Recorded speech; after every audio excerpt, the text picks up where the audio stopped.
بسم اللہ الرحمن الرحیم۔ یہاں سے شیخ سعدی رحمۃ اللہ علیہ کی اصل کتاب یعنی بوسہ کا آغاز ہو رہا ہے۔ حقیقتاً کتاب کا آغاز یہیں سے ہو رہا ہے۔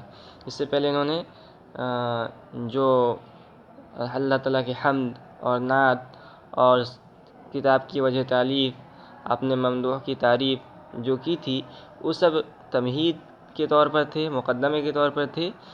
اصل کتاب کا آغاز یہاں سے ہو رہا ہے، باب اول در عدل و رائے و تدبیر جہانداری سے۔ تو ہم کتاب کو شروع کرتے ہیں۔ کہہ رہے ہیں باب اول در عدل و رائے و تدبیر جہانداری، پہلا باب انصاف اور جہانداری کی تدبیر اور رائے کے بیان میں۔ تو پہلے باب کے اندر چند چیزوں کا بیان ہوگا، ایک تو انصاف کا اور جہانداری کے تدبیر اور رائے کے بیان میں، یعنی کس انداز سے حکومت کو چلانا ہے اور کن کن چیزوں کو ملحوظ رکھنا چاہیے بادشاہ اپنی حکومت سازی کے اندر۔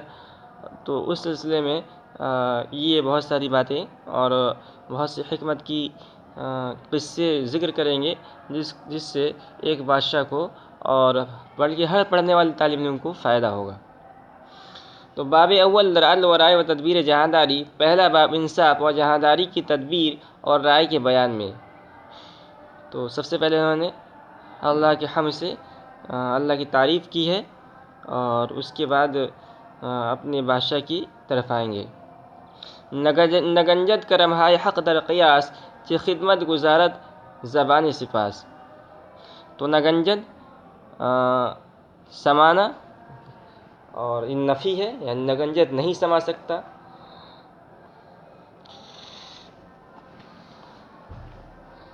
نگنجد کرم ہائے حق در قیاس، اللہ کے کرم اللہ کے احسانات قیاس میں نہیں سماتے ہیں، یعنی اللہ تعالیٰ کے اتنے احسان ہیں کہ ان تعدوا نعمت اللہ لا تحصوها، اگر تم اللہ تعالیٰ کے احسانات کو شمار کرو گے، نعمتوں کو شمار کرو گے تو آدمی شمار نہیں کر سکتا۔ تو وہی کہہ رہے ہیں نگنجد کرم ہے حق در قیاس، اللہ کے کرم قیاس میں نہیں سماتے، کہ خدمت گزارت زبان سپاس، شکر کی زبان کیا خدمت کرے، یعنی ہم جو ہے اللہ کی تعریف کرنے سے کما حقہ، اللہ تعالیٰ کی تعریف کرنے سے عاجز ہے۔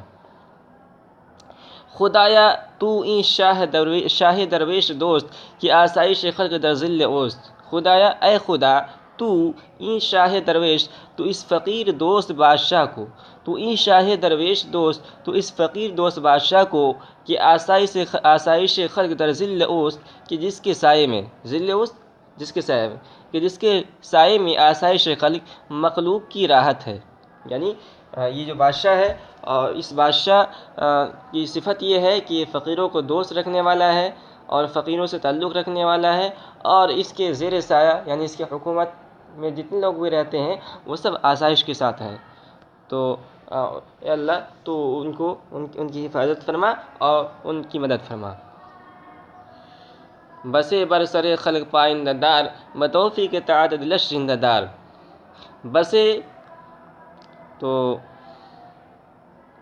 بسے کے معنی بہت زمانے تک، بسے کے معنی بہت زیادہ کے آتے ہیں، لیکن یہاں یعنی بہت زمانے تک، بہت مدت تک کا ترجمہ کریں گے۔ بسے بر سر خلق مخلوق یعنی رعایا، پائندہ دار یا چکا ہے اوپر یعنی باقی رکھنا۔ تو کہہ رہے ہیں بسے بر سر خلق پائندہ دار، بہت سے زمانے تک مخلوق کے سر پر قائم رکھ، بتوفیق تعدد دلش زندہ دار، بندگی کی توفیق سے، بتوفیق اطاعت کی توفیق سے دلش زندہ دار، اس کے دل کو زندہ رکھ۔ برومند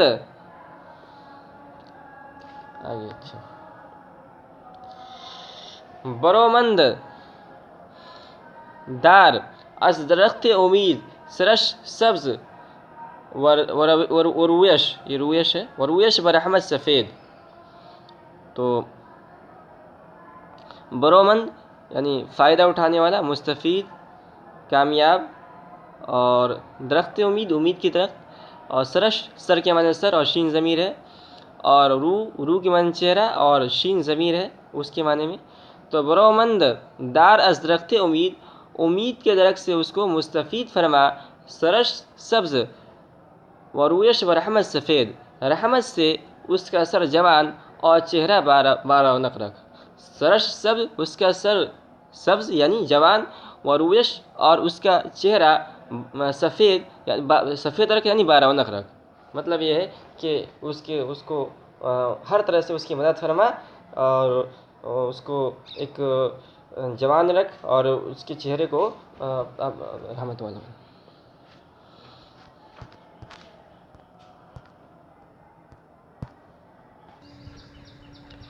براہ تکلف مرو سعدیہ اگر صدق داری بیا رو بیا۔ تو کہہ رہے ہیں براہ تکلف،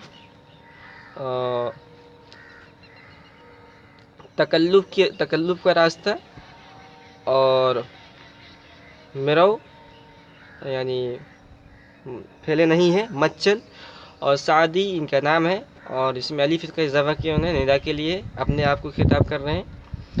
تو کہہ رہے ہیں براہ تکلف مرو سعدیہ، اے سعدی تکلف کا راستہ نہ چل، اگر صدق داری بیا رو بیا، اگر سچائی رکھتا ہے، داری یہ حاضر کا صیغہ ہے، اگر سچائی رکھتا ہے، بیار و بیا یہ دونوں فعل امر ہے، تو لا اور آ، تو بیار کے معنی لانا اور بیا کے معنی آنا، یہ آ فعل امر ہے، اسی بعد داخل کیا گیا ہے۔ اگر صدق داری بیار و بیا، اگر سچائی رکھتا ہے تو لا اور آ۔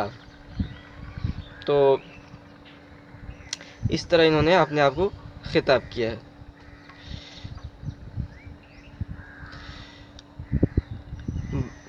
تو منزل شناسی و شہ راہ رو، تو حق گوئی و خسرو حقائق سنو۔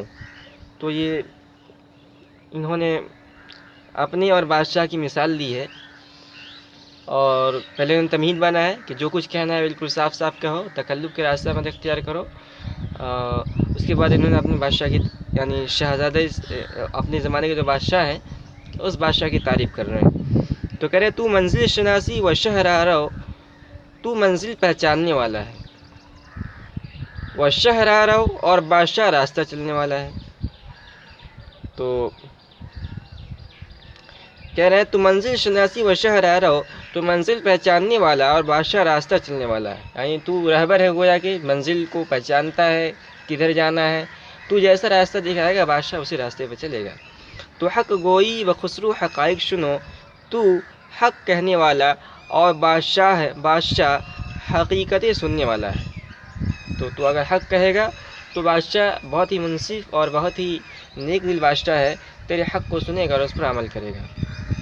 چہ حاجت کے نہ کرسی آسماں، نہ کرسی آسماں، چہ حاجت کے نہ کرسی آسماں، نہیں زپر پائے غزل ارسلاں۔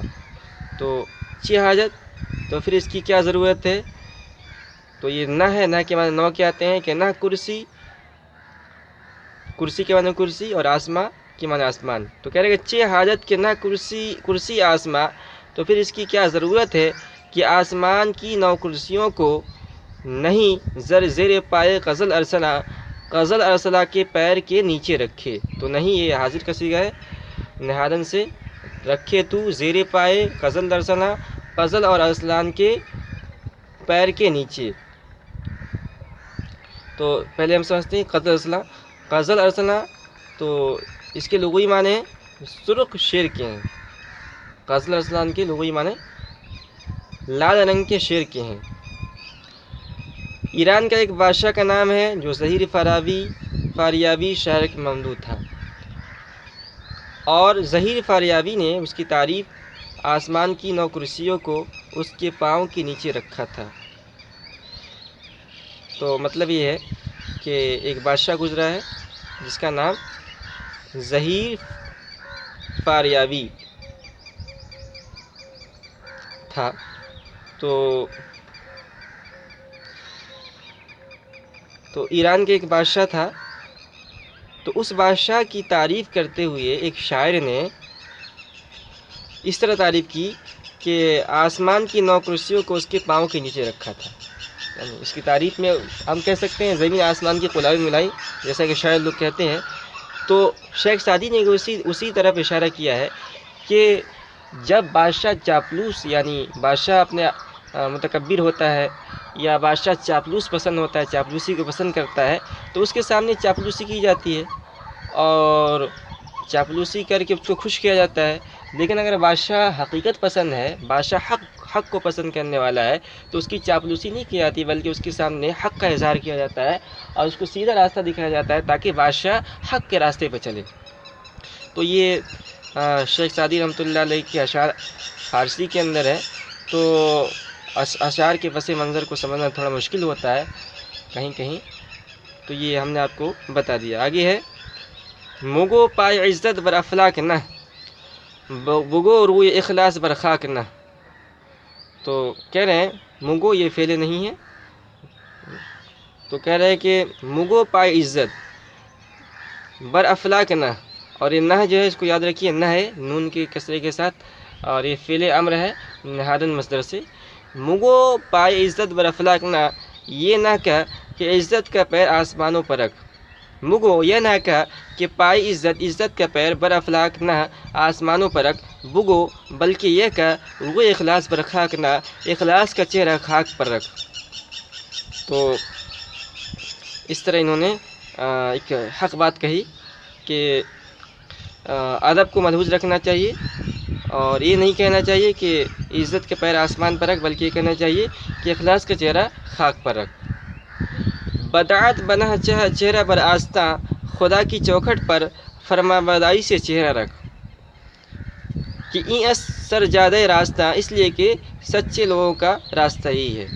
تو بدعت بنا چہرہ بر آستہ، آستہ کے معنی چوکھٹ کہتے ہیں، تو کہہ رہے خدا کی چوکھٹ پر، براستہ یعنی آستان خدا، خدا کی چوکھٹ پر بدعت بنا چہرہ فرما برداری سے چہرہ رکھ، کہ این است سرجادہ راستہ، سرجادہ راستہ، راست کے معنی سچے لوگ اور اسی کی جمع راستہ، کہ این است سرجادہ راستہ، اس لیے کہ سچے لوگوں کا راستہ یہی ہے، یعنی اللہ تعالیٰ کے دربار میں آدمی کو عاجزی کے ساتھ آنا چاہیے، اور جتنے سچے لوگ گزرے ہیں انہوں نے اسی راستے کو اختیار کیا ہے۔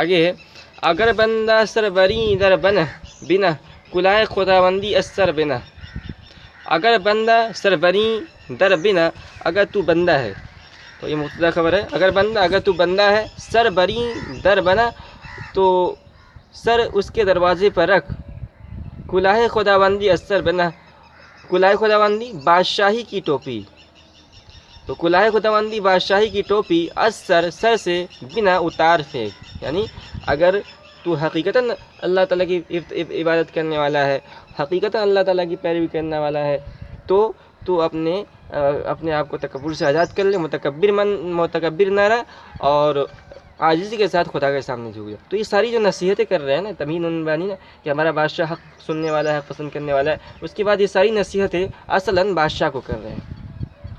چو طاعت کنی لبس شاہی می پوش، چو درویش مخلص بر آور خروش، چو طاعت کنی جب تو عبادت کرے، لبس شاہی می پوش، تو یہ پوشیدن سے ہے، پھیلے نہیں، تو لبس شاہی لباس می پوش نہ پہن، جب عبادت کرے تو شاہی لباس نہ پہن، چو درویش مخلص بر آور خروش، سچے فقیر کی طرح صدا دے۔ تو اگر تو سچا بندہ ہے اور اطاعت کرنا چاہتا ہے، تو جب تو اللہ کے دربار میں جائے تو دو کام کر، ایک تو شاہی لباس نہ پہن بلکہ پھٹا پرانا کپڑا پہن، یعنی ایسا لباس پہن جس سے عاجزی کا اظہار ہو، اور خدا کو تو عاجزی یعنی فقیروں کی طرح پکار، جس طرح فقیر بھیک مانگتے ہیں، صدا لگاتے ہیں، تو اسی عاجزی کے ساتھ تو بھی خدا کے سامنے بھیک مانگ، تیرے اللہ سے مانگنے میں تکبر نہ ہو۔ کہ پروردگار تو تونگر توئی، تمانا درویش پرور توئی، کہ اے خدا تونگر توئی، مالدار تو ہی ہے، کہ پروردگار تونگر توئی، کہ اے خدا مالدار تو ہی ہے، توانا درویش پرور توئی، زبردست فقیر کا پالنے والا تو ہی ہے۔ نہ کشور خدایم نہ فرما دہم، یکی از گدایان ای نرگہم، نہ کشور خدایم، نہ میں ملک کا، کشور کے معنی ملک آتے ہیں، نہ کشور خدایم نہ میں ملک کا مالک ہوں، نہ فرما دہم نہ حکم چلانے والا ہوں، یکے از گدایان این درگہم، اس در کے فقیروں میں سے ایک ہوں۔ تو خدا کے سامنے عاجزی کا اظہار کر، تکبر کا اظہار نہ کر۔ اور جیسا کہ اللہ کے دربار میں جب آدمی مناجات کرے، اللہ کے دربار میں جب آدمی جائے تو وہاں سب سے پہلے آدمی کو اپنے ہونے کی نفی کرنا ہے کہ خدا مجھ سے کچھ نہیں ہوتا ہے، میں عاجز ہوں، میں فقیر ہوں، میں کچھ نہیں جانتا، میں کچھ نہیں کر سکتا، میں ننگا ہوں، بھوکا ہوں۔ اللہ کے سامنے آدمی اس طرح مناجات کا اظہار کرتا ہے۔ تو بادشاہ کی نصیحت کر رہے ہیں کہ تو بھی جب اللہ کے دربار میں جائے تو اس طرح خدا کے سامنے مناجات کر۔ چے ورخیزد از دست کردار من، مگر دست لطفش شود یار من۔ میرے ہاتھ، تو یہ ہے میرے ہاتھ اور عمل سے، تو دست و کردار من، میرے ہاتھ اور میرے عمل سے چے ورخیز کیا بنتا ہے، چے ورخیز از دست و کردار من، میرے ہاتھ اور عمل سے کیا بنتا ہے، مگر دست لطفت شود یار من، ہاں اگر تیری مہربانی کا ہاتھ میرا مددگار ہو جائے۔ تو بر خیر و نیکی وہم دسترس، تو بر خیر و نیکی دہم دسترس، وگرنہ چے خیر آیت از من بکس۔ تو مجھے نیکی اور بھلائی پر قدرت عطا فرما، تو بر خیر و نیکی دہم دسترس، تو مجھے نیکی اور بھلائی پر قدرت عطا فرما، وگرنہ چے خیر آیت از من بکس، ورنہ مجھ سے کسی کے ساتھ کیا بھلائی ہو سکتی ہے۔ دعا کن بشب چو غدایاں بسوز، رات میں فقرہ کی طرح سوز سے دعا کر، اگر می کنی پادشاہی بروز، اگر دن میں بادشاہی کرنا چاہتا ہے۔ کمر بستہ گردن کشاں بردرت، تو بر آستان عبادت سرت۔ کمر بستہ گردن کشاں بردرت، تیرے دروازے پر، بردرت تیرے دروازے پر مغرور کمر بستہ ہوں۔ کمر بستہ گردن کشا مغرور کہتے ہیں، گردن کشا گردن اٹھانے والے، مغرور متکبر لوگ۔ کمر بستہ گردن کشاں بردرت، تیرے دروازے پر مغرور کمر بستہ ہوں، تو بر آستان عبادت سرت، تو تیرا سر عبادت کی چوکھٹ پر ہو۔ زہے بندگاں را خداوند را بندہ حق گزار، زہے بندگاں را خداوندگار، بندوں کے لیے وہی بادشاہ اچھا ہے، تو یہاں خداوندگار سے مراد بادشاہ ہے۔ زہے بندگاں را خداوندگار، بندوں کے لیے وہی بادشاہ اچھا ہے، خداوند را بندہ حق گزار، جو اللہ کا حق ادا کرنے والا بندہ ہو۔